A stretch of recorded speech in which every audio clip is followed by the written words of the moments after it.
first one out of your head. Of the two, what's the number one? What is the number one grunge album, including Nirvana and Pearl Jam? Nevermind. Gonna say 10. I would have expected us to have the opposite answers. Yep, I actually would have too. I actually kind of surprised myself. We've been teasing it for a while, and now it's time. We're gonna do the top 5 grunge. Because if you've listened to the show for any amount of time, you know grunge is like my wheelhouse, along with hair metal. I would say those are my two, and we're gonna go about it a little bit different way though, and some people might be surprised. There's going to be no Nirvana, and sadly, no Pearl Jam. The reason is simple, though. If it's our top 5 grunge that isn't Nirvana or Pearl Jam, and the reason is obvious, which is that at least some number of that 5, maybe around the range of 3 or 4 of them, would probably need to be Pearl Jam and Nirvana, because what else is it going to be? Exactly. That's, So we're just getting that out of the way right now. You're not going to hear about Nirvana. You're not going to hear about Pearl Jam. So, well, that's not entirely true. Well, even so, you can't avoid those bands, right? In the what do you talk grunge? We will get to that because because like I'm sure as soon as we talked about a top 5, everybody's like 10's going to be his number 1. Well, it probably would have been. It would be, and it's not to say that those albums aren't great, but no, it exactly, would be kind of a boring list, really. No, it would, and it's going to be 10. It's going to be Bleach. It's probably going to maybe be Nevermind. Nevermind. There's 3 right there. There is just a breadth of different grunge. So, and this kind of gave me the opportunity too to talk about some bands that we haven't really talked about, and I'm pretty sure on your list too, there's some bands that we've never talked about on the show. So. It should be an exciting list, I think. So, yeah.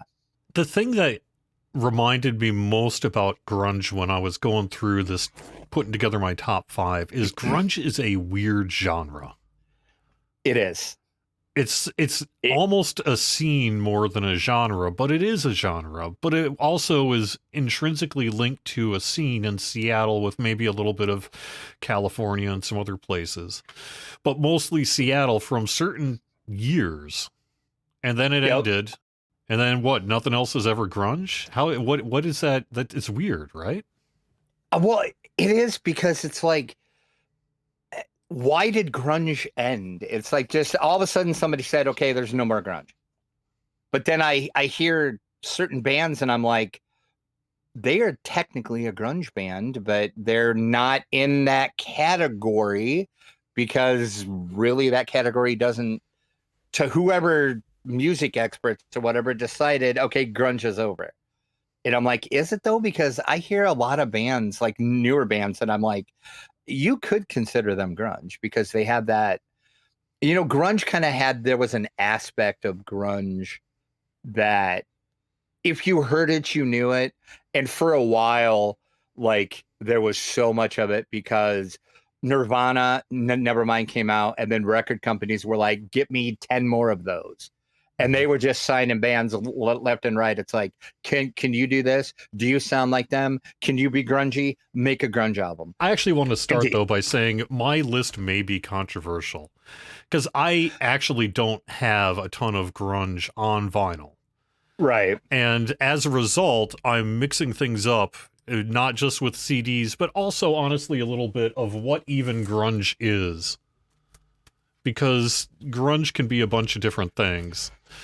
And some of my picks are a little on the edges of what some people might consider grunge, including my first one, which is a CD of Mike Watt, Ball Hog or Tugboat. And this was released in the... that album. Yeah, absolutely great. So released good. in the early 90s, and is just a who's who of grunge people.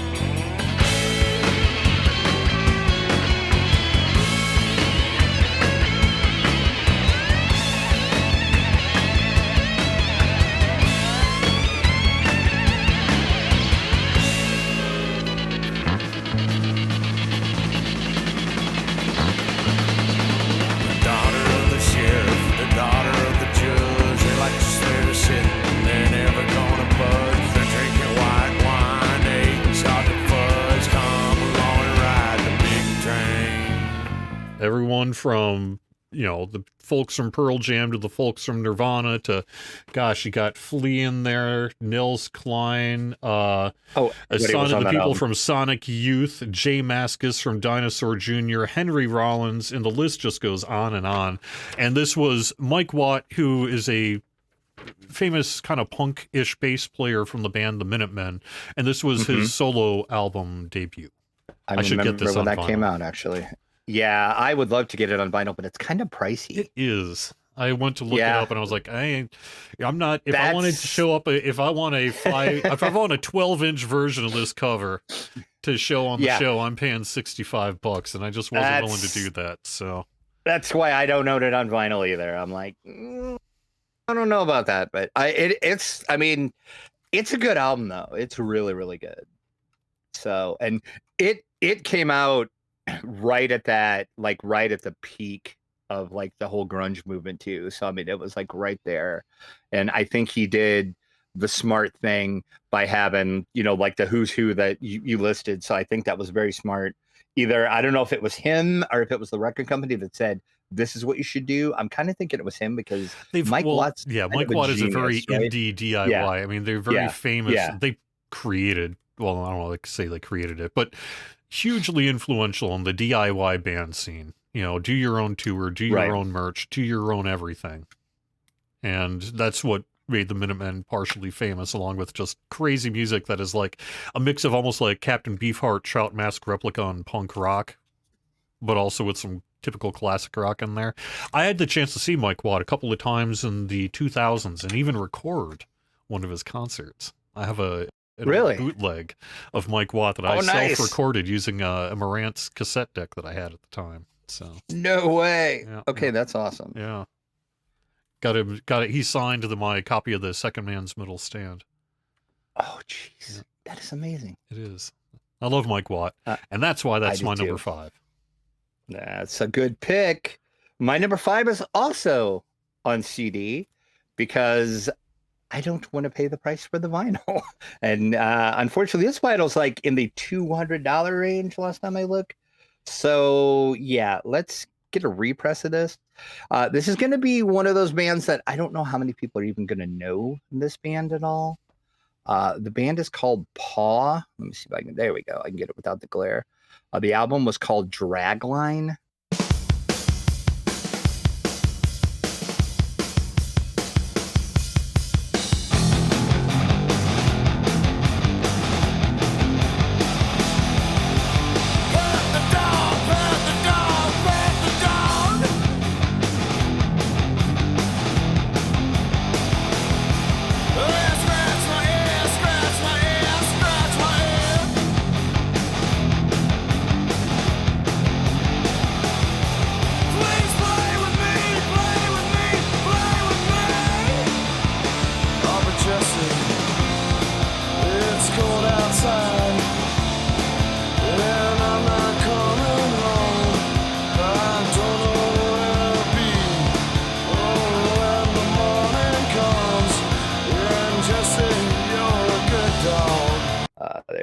The CD. They formed in Lawrence, Kansas in 1990. So once again, they came out right at the height of the grunge. They're very much they're grunge, but they also have a little bit of another genre that's kind of a weird genre, sludge metal. They kind of have a sludgy sound to them too. The big hit off of here was called Jesse. It's about a dog, actually. So yeah. So Paw Dragline is my number 5. It's just one of those that I don't think people have probably never heard of.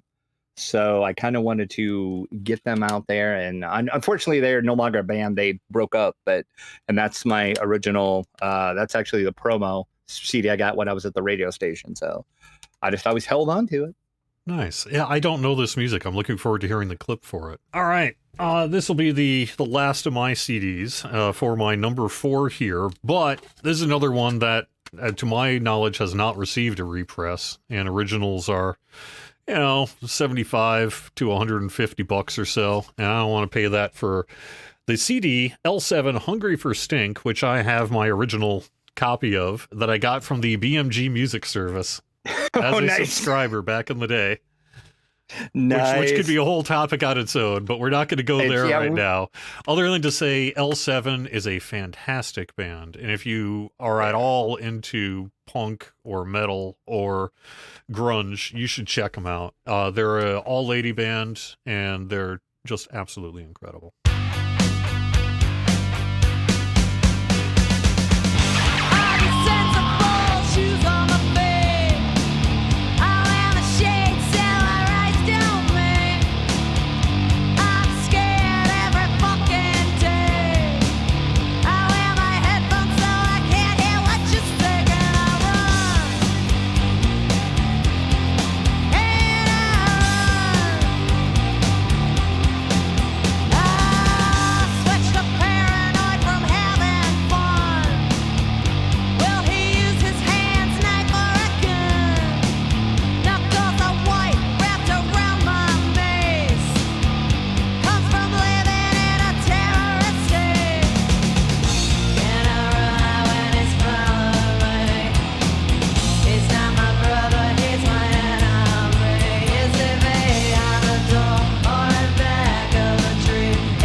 Bricks Are Heavy is my favorite L7, but that is pretty close to Bricks Are Heavy, though. Yeah. And how good it is, yeah. And that did get a repress, actually, not too long. Well, it's been about six or 7 years ago. So I don't know what it's worth, because I got it when it was repressed, because I wasn't going to pay what the OG was. But I don't know. Like, I would have to look it up to see what it is now. But so that has got a repress. Yep. They were a grunge band, though. They were considered one of the grunge bands at the time, so not too much controversy as to their lineage there, other than they weren't from Seattle either. They were actually from LA. Yep. And then, that's a whole other topic we can get into about this, too. Can you be considered a grunge band if you're not from Seattle, because Seattle is the home of grunge?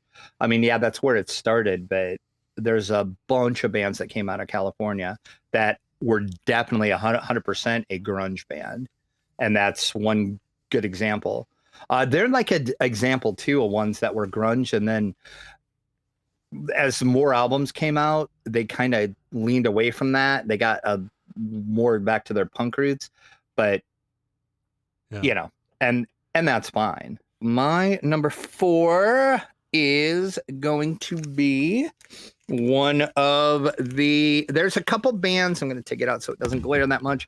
There's a couple bands that are considered godfathers of the grunge scene, and this is one of them.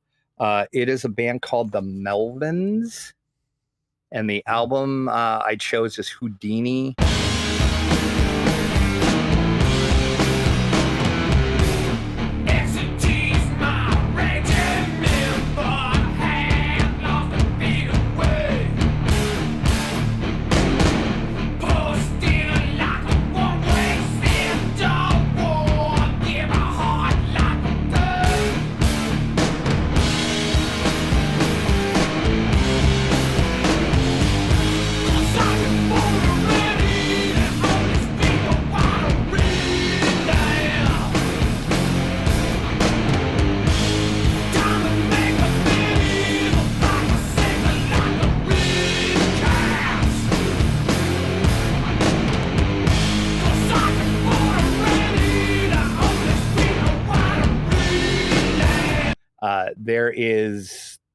I kind of went round and round which album I was going to choose for them, and it really doesn't matter which one you're talking about.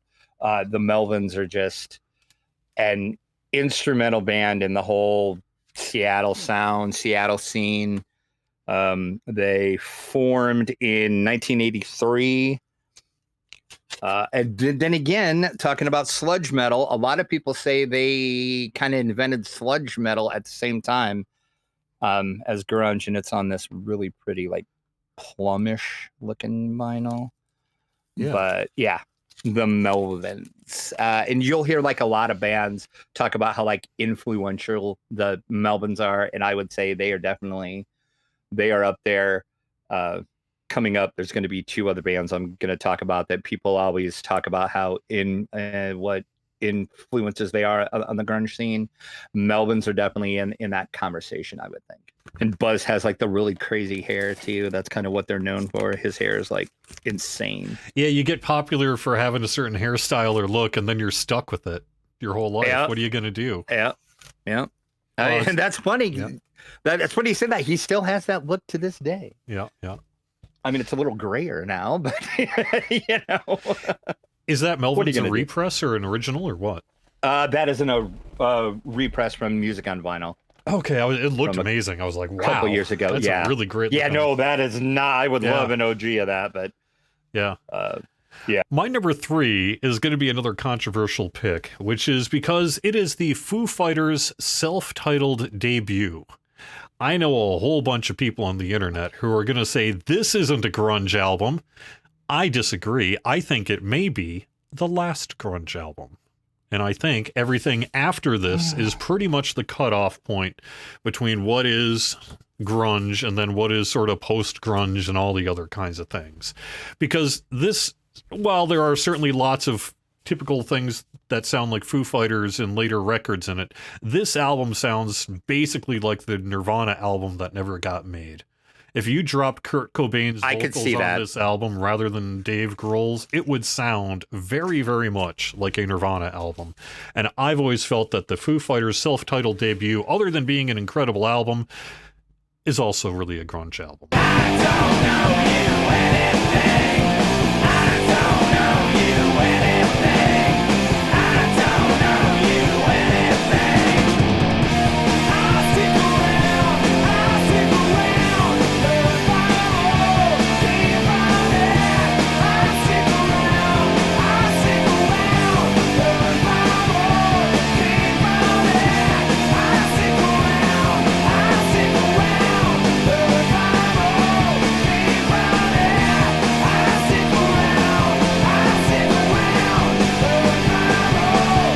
stick around. I'll stick around. If I won't keep running.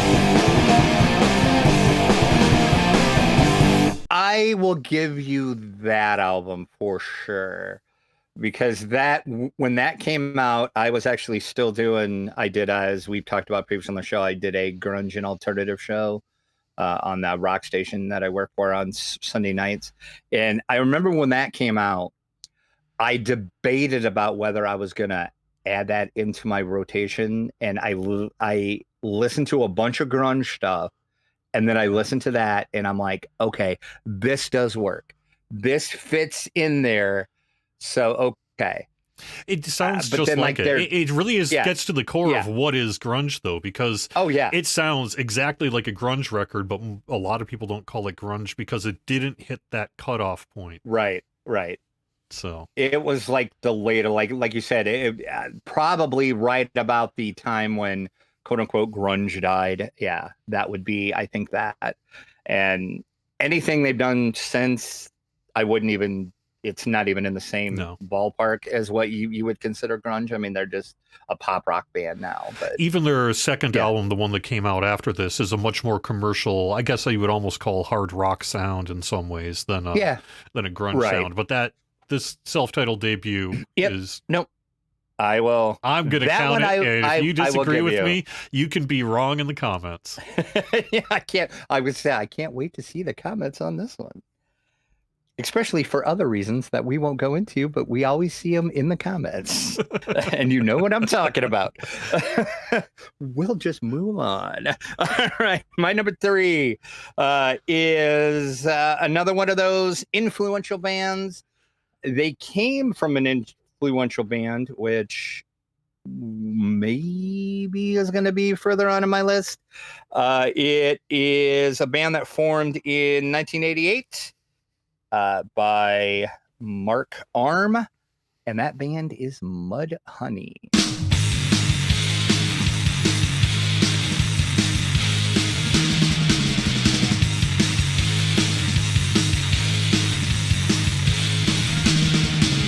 Pull yourself together, take a stab and forever relax. Let yourself go. Put yourself together, take a shot and forever the fact. Let the juice flow. No time like the present to get a rip apart. Got this burning desire, aim it straight for your heart. Suck, you try. Suck, you try. Can't breathe till I suck you dry. Ow!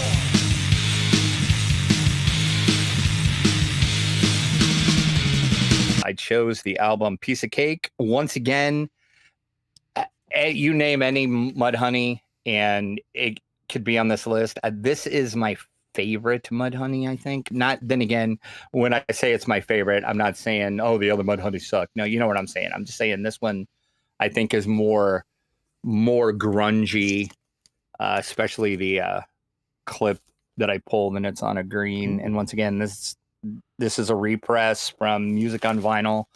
There was a span of time that Music on Vinyl was doing a bunch of represses of all this like early 80s stuff that was hard to get and was like, you know, the OGs were like $200 $300 price range. This was like, I don't know, $60. I mean, Music on Vinyl stuff is expensive because it's all imported because it's made in the Netherlands.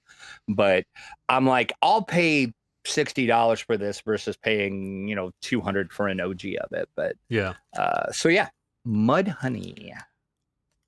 I don't have a Mudhoney on vinyl, but I love Mudhoney. I think they're great. Yeah, my pick would they have are. probably, if I had it on vinyl, probably Every Good Boy Deserves Fudge would have been on this. That almost List. was my that was on my list, and then I swapped it out for this one, but it was close to which one I was going to do. My number 2 is another controversial pick in that Meat Puppets is not a grunge band. They were really a punk and alternative band from the 1980s, but they were hugely influential to the grunge scene, to the point that Nirvana used to play a lot of their songs that people didn't even know were Meat Puppet songs in their shows. And Meat Puppets' Too High to Die, this album specifically, is their response to really the grunge movement. And so I'm going to put as my number 2 here, Meat Puppets' Too High to Die. And when I wake up in the morning to feel the daybreak on my face, there's a blood that's flowing through the ceiling with a knife to open up the sky's veins. Some things will never change. They just stand there looking backwards, half unconscious from the pain. They may seem rearranged in the backwater swirling. There is something that'll never change. Some things will never change. They just stand there looking backwards, half unconscious from the pain. They may seem rearranged in the backwater swirling. There is something that'll never change. Like if you've watched the Nirvana Unplugged, they're actually on that with them. They bring them out and they do Plateau and they do Lake of Fire, which again, like you said, most people I don't think even knew that those were Meat Puppet songs. But yeah, those the Kurt brothers they were very influential and just not the grunge scene, just in a lot of scenes actually. Yeah. But grunge in particular, because Pearl Jam, Indeed. Nirvana, Soundgarden, Smashing all of Pumpkins, them. I mean, Meat Puppets was yeah. the king that they were listening Yep. to. So Yep. Oh yeah. Yeah. Oh yeah. Especially Nirvana. a quick note on the vinyl here. First time on vinyl since 1994. I just picked this up from a local record store over the past year here. RSD Essential. It didn't make my RSD list because even though I only had 3 RSD albums, you might say, well, why didn't I include this one? And it was most because this was not an actual record store day release. This was Right, just a yeah. regular RSD released it, but it was just regular availability in the same way they're doing the Danzigs. Yep. Those are RSD essentials. I would also Yeah. just say, to wrap this up, I kind of want to punch the marketing person who came up with the name Neon Jazzberry for the color of What this the heck? record. Yeah. I That's- have to admit, it's sort of perfect in terms of the name of it, Neon Jazzberry. But I, mean, also, sure, it okay. makes me, I hate it so much. I Oh. hate it so much. Oh, yeah. Yeah. That's like a whole topic we could like talk about sometimes too. The dumbest names they come up for some of these, like I've seen some just weird, and I'm like, what color even is it? Like, that's not even a color. Like, are you just throwing darts at a dartboard? It's like Neon let's call this- Jazzberry. Yeah. I'm like, oh my Exactly. freaking God. Are you kidding me? Yeah. Oh no. Yeah. Oh yeah, no. So that's a good pick. Good pick. My number 2. This is the one. It almost should have been my number 1, I think. I debated with myself. I went back and forth with myself. I'm gonna go out on a limb and say this is the most influential grunge band around, and they are the fathers, I think, of the grunge sound. And I'm talking about Green River. The album is called Dry as a Bone. This is Mark Arm, Steve Turner, Jeff Ament, and Stone Gossard. And some of you might be going, hey, I know some of those names. Mark Arm, after they broke up, went on to Mudhoney. Steve Turner also went on to Mudhoney. Jeff Ament and Stone Gossard went to Mother Love. Well, actually, they went to Malfunction. Yeah. And then they went to Mother Love Bone. And then after Andrew Wood died, they formed, some band called Pearl Jam that some people might have heard of.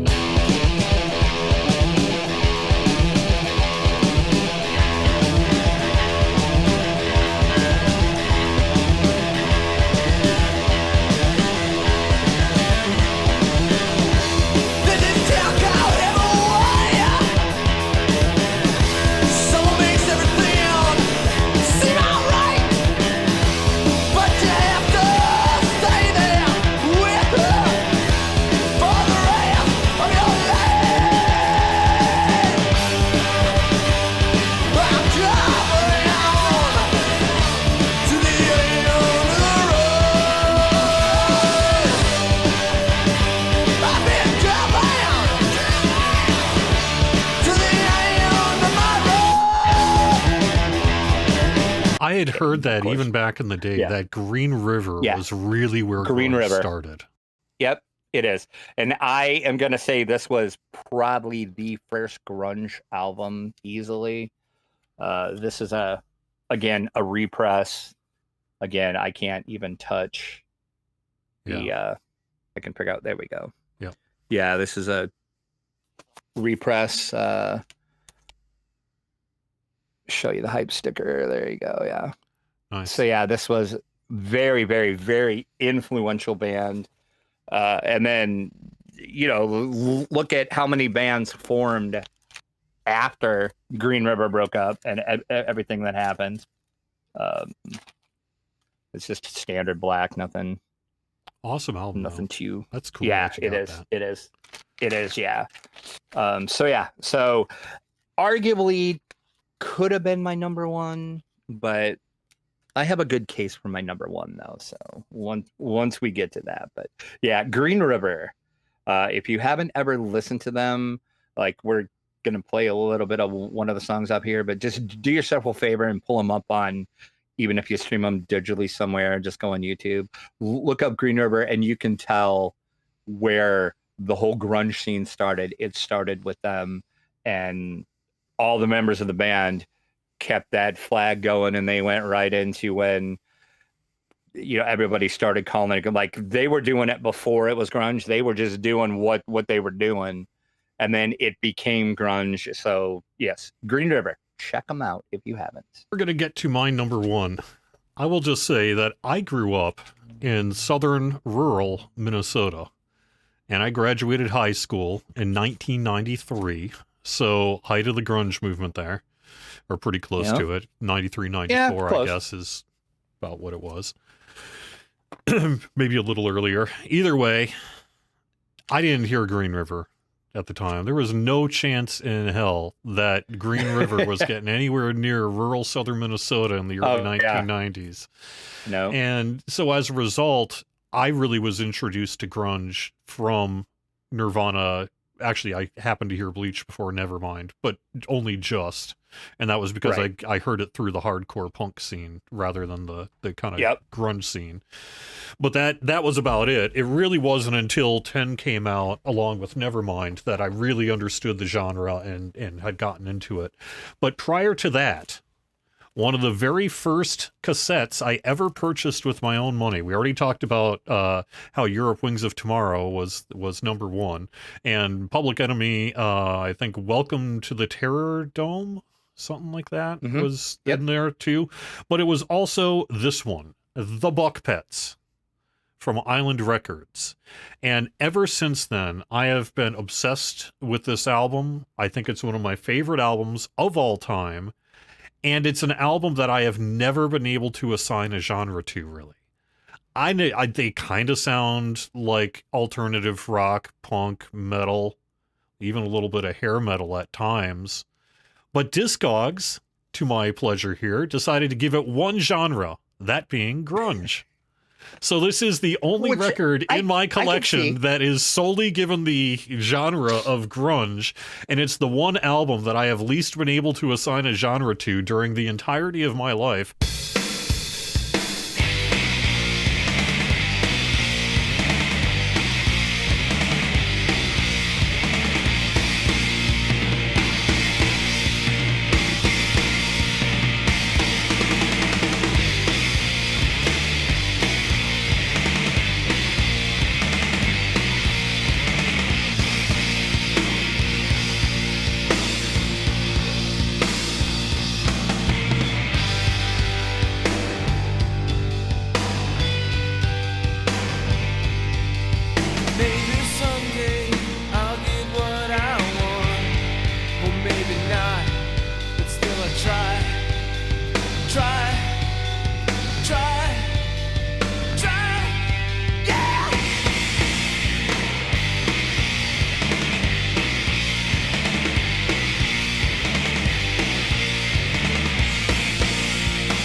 It really just weaves right on the edge of a whole bunch of different genres.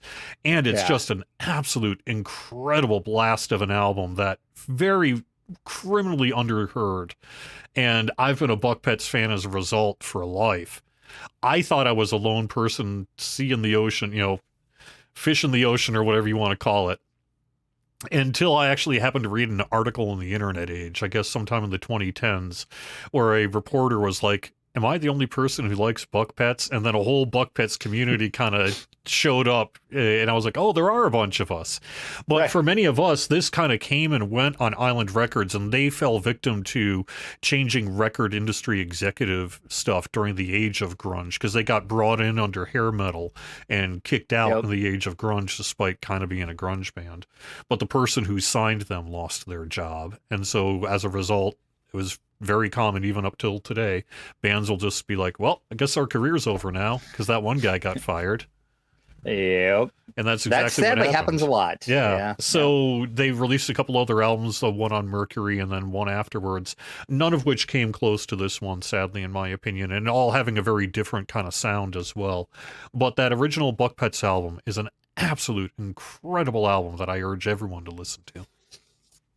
That album is so good.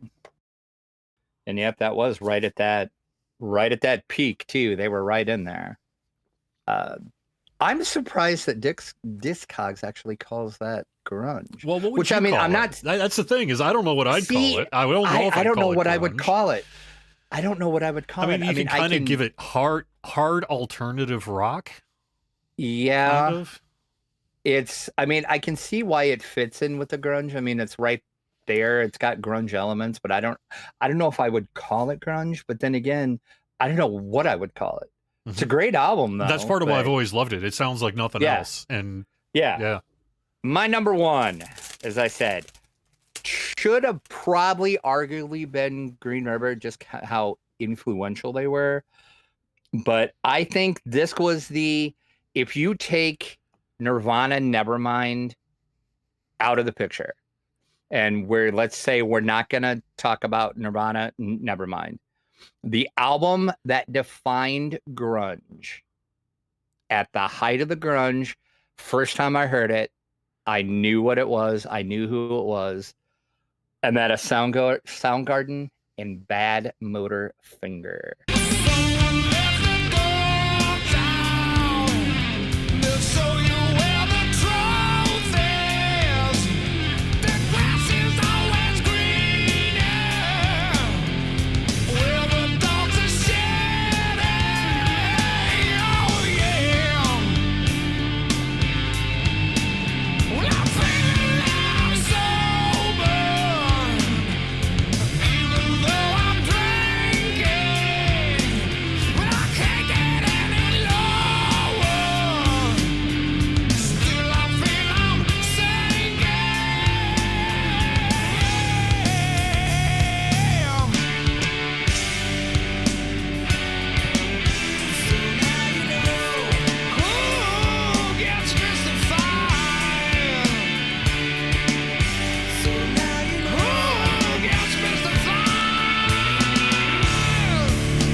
And this is the limited edition release. It's got the lenticular at it. That's probably not gonna show up. That looks so good. That looks so good. Yeah, it is. Yeah. It is. It's so cool. But yeah. Yeah.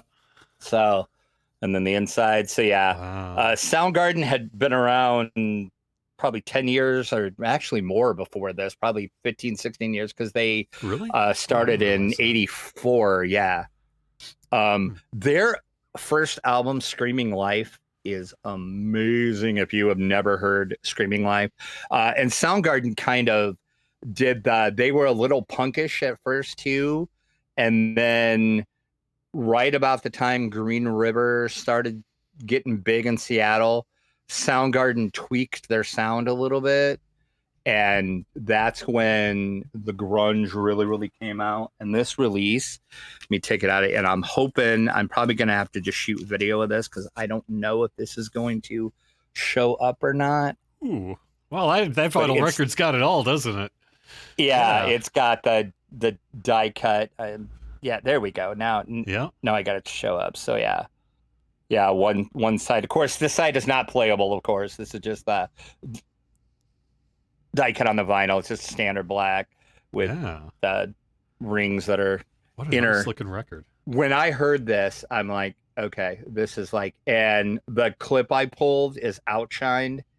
Like, I woke up feeling California, but looking Minnesota.